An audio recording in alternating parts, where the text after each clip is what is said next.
Welcome back to another episode of the Experts in Fire podcast.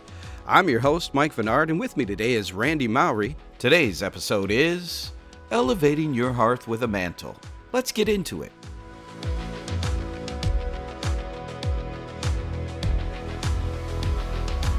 Hey Randy, how you doing, brother? I'm doing fantastic today, Mike. How you doing on your end? I am fantastic as well. Wonderful, wonderful, wonderful, beautiful day today, man. It is. And you know what?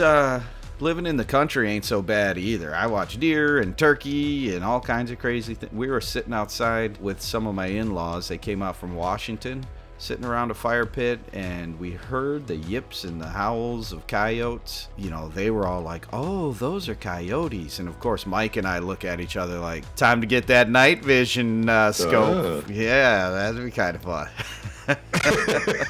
Hey man, we're going to talk today, and it's really not fire related. So when I saw this topic, I was like, this is a great topic because we, by extension of the hearth, deal with a lot of product that isn't necessarily on fire. One of the things we help people with is making sure that those accessory pieces to the hearth don't start on fire. That's an important part of the discussion. We do. We do. A mantle, it's a really cool piece. And I know for some years now, that whole clean, sleek, just a hole in the wall with fire coming out of it has been popular, but we get more and more and more calls about wanting to place a mantle because there's something about fire and a mantle. They just go together. They do, and I mean, they've been around for decades. Yeah.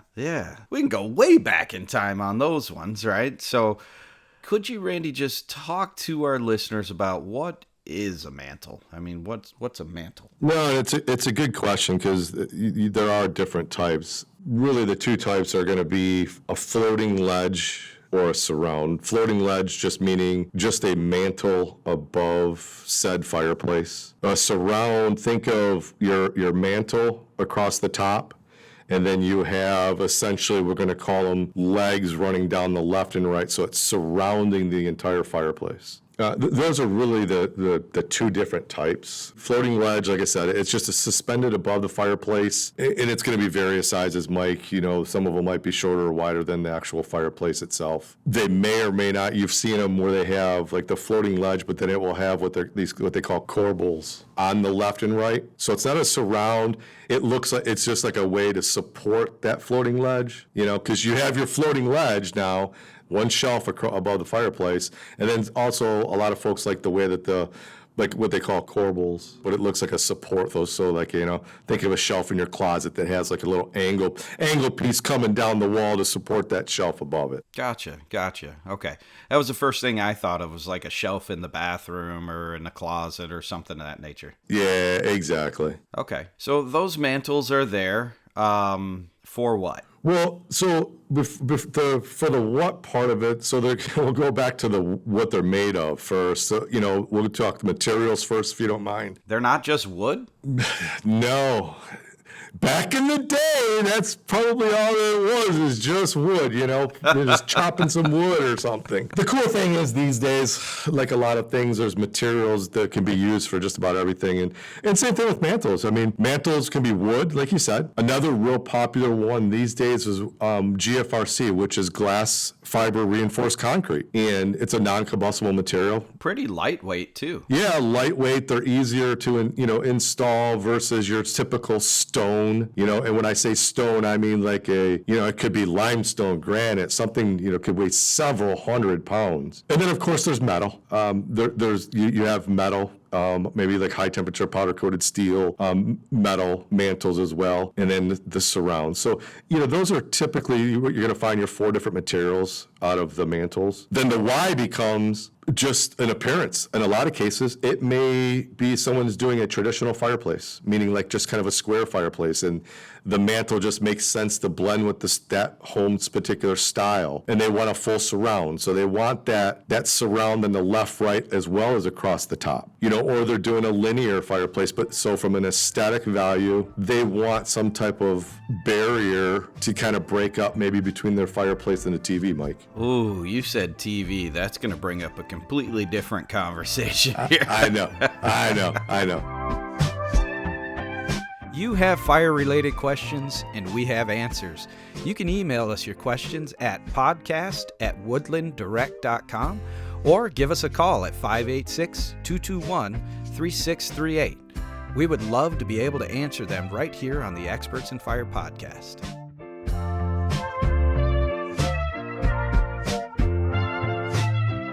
So, I mean, ultimately, it's an aesthetic piece. There is some functionality when we talk about TVs. We'll discuss that. But, I mean, I like it because, knickknacks, things of that nature, maybe pictures or display something up there, a sword. Yeah. Something cool. Exactly. I made the comment of like all the knickknacks and whatever like my mother has. I'm trying to think if I can see the mantle. I think I can see the face of it because I painted it, but I definitely can't see the top of it with all the knickknacks on it. But so one of the things that I do, want to just caution with the mantles, because I did mention, and I threw TV out there, is a lot of, mantles, of course, back in the day were installed for protection from like the heat and smoke as a smoke deflection coming off of said fireplaces. With that, there are certain criteria of where these things have to be installed based on the manufacturers. So I want to make sure that, because we always stress safety, that whatever fireplace is being used, whether that is wood, gas, and or electric, always refer to these manuals of where these mantles should be placed, because, Mike, based on the thickness, the depth of that mantle, meaning how far it sticks out from the wall, there's going to be height requirements of how far above that has to be. Yeah, the majority of manuals that we look at have mantle pages, or sections, I should say, and it will show you the height up and the amount of height you can come away from the wall. And then the higher you go, the further out you can come. So there's a chart in there. Everybody who walks through, especially if you walk through the Master Hearth Professional series in wood burning, you'll walk through mantles, an entire section on mantles and how they need to be put up. We're always going to tell you, refer back to that. Masons who are building fireplaces, you'll have to chat with them to talk about that general guideline, because most manufacturers have that set up for their wood burning fireboxes already. But there are places you can find the information, I guess is what I'm saying. And there are also, with the advent of your different types of mantles, when it comes to non-combustibles, you're safe. Am I saying that correctly, Randy? Correct. Yeah, the non-combustible mantles are just that. They're, when we say non-combustible, we're meaning, your concrete, your stone, your GFRC, your metal. Wood is a combustible material. Yeah, those guidelines are going to follow the wood. Now, the caveat that is you have heat coming off of the fireplace, especially if it's like a wood or gas. So even if it's a non-combustible style mantle, you may even want to ask for some guidelines or refer to that because you're still going to get heat there. We don't want to destroy that mantle. You don't want to crack that mantle. So there may be some guidelines you have to follow there as well. I want to jump back to where I mentioned TV, because I don't want folks to think that by putting a mantle that you can just put your TV there.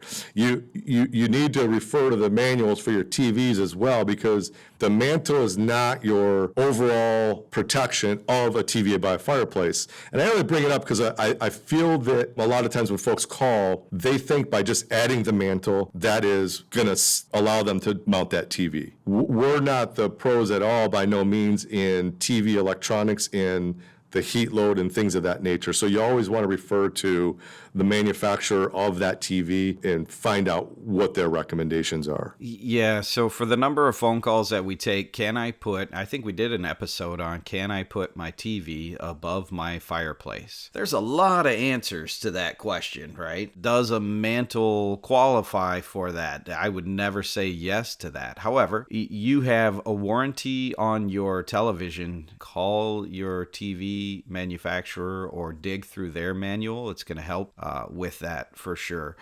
The other thing is when you're mounting a mantle in a space where maybe somebody's had it clean faced before that, and now you would like to put a mantle up. If it's a gas fireplace down below that they're mounting this above, is there anything they should be looking out for, Randy, as they start to drill holes into the wall to mount this thing? Yeah, absolutely. And, thanks for bringing that up, because especially when you do these direct vent gas fireplaces, any of the pre-manufactured style fireplaces, when you are looking at the face of a fireplace, Mike, and I'm just going to use round numbers here. So that's a traditional fireplace.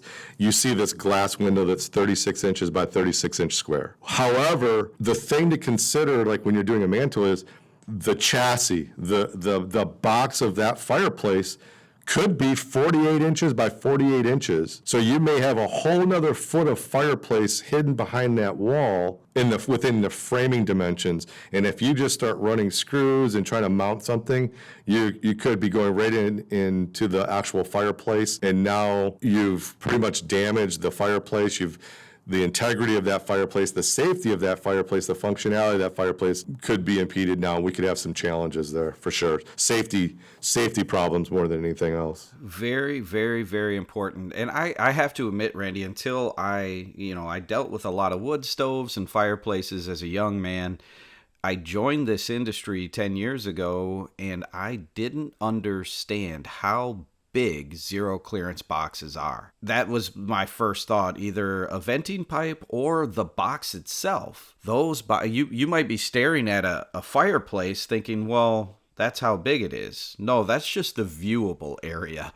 Pull out the manual for that firebox, and you'll see, in order to handle the amount of heat that fireplace is putting out and it's trying to offset, it has a ton of box around it that you could be screwing into. So check your manual. Yeah, absolutely. And then also, like you mentioned, the vent pipe, usually your vent pipe is centered on most fireplaces that are, if it's coming off the top, but you don't know how that installer vented it. He may have rotated it, put a 90 facing the wall again to go, you just don't know. So you could be drilling into anything. Yeah, so it's definitely very important to get in there and take a look and see what's going on before you do any installations. Get your manual out. If you have it, it will show you where they vent. If a unit vents in multiple spots, the potential of multiple spots, at least you know where it could vent. You can go outside and see where the vent is. There's a lot of clues that you can follow. I'm thinking Scooby-Doo. I'm thinking Blue's Clues. I'm thinking there are ways to find answers to what you're looking for, but ultimately the place to start is how big is the actual metal box inside of your wall, because you're not going to see it. So yeah, some hints there for folks. I would hate to hear that people started driving screws or even bolts. You know what? I'm trying to picture it, Randy. What would a stud finder show? No, okay, we can go down a rabbit trail. Let's not go down a rabbit trail. Definitely find the manual for the fireplace itself, especially if you're just doing just a simple floating, type of mantle that does that, where you have a bracket that screws into the wall, and then you slide that mantle in place like a lot of the metal and the GFRC mantles do. Definitely, you want to investigate what is behind that material. It's not like hanging a shelf above your desk and for a fact that there's no water pipes and electrical there. There's quite a bit of equipment beyond the fireplace itself. Yes. Shout out to our pros out there who know how to do this stuff. I know My son has his general contracting license, and he's been showing me some of the stud finders you can find out there. That's why I brought it up. That actually turn different colors, and it shows up on your phone based on electrical, water, different things, so you're not screwing into the wall. And just, I think of all the years, Randy, that I just beep and I shoved a screw in there, right? Man. Right? Knock on wood, thank God I didn't run into any problems with that. But yes, in these situations, mantels are a beautiful addition piece for just aesthetics and beauty. In all honesty, you see a nice fireplace with a clean, high ceiling wall, it's beautiful. But then you place a well thought out mantle right in the midst of that, and wow, it pops. It's really nice. Anything else you want to add about mantels, Randy? No, I don't think so. If folks have questions, like always, just feel free to give us a call. Absolutely. And as always, we're thankful for our listeners. Thank you so much for taking the time to really listen to some of the nerdiness and goofiness of Randy and I here. We appreciate it. And then, as always, Randy, I appreciate you for taking the time out of your day as one of our technical sales reps, brother. Thank you so much, man. No, I appreciate it. Thank you.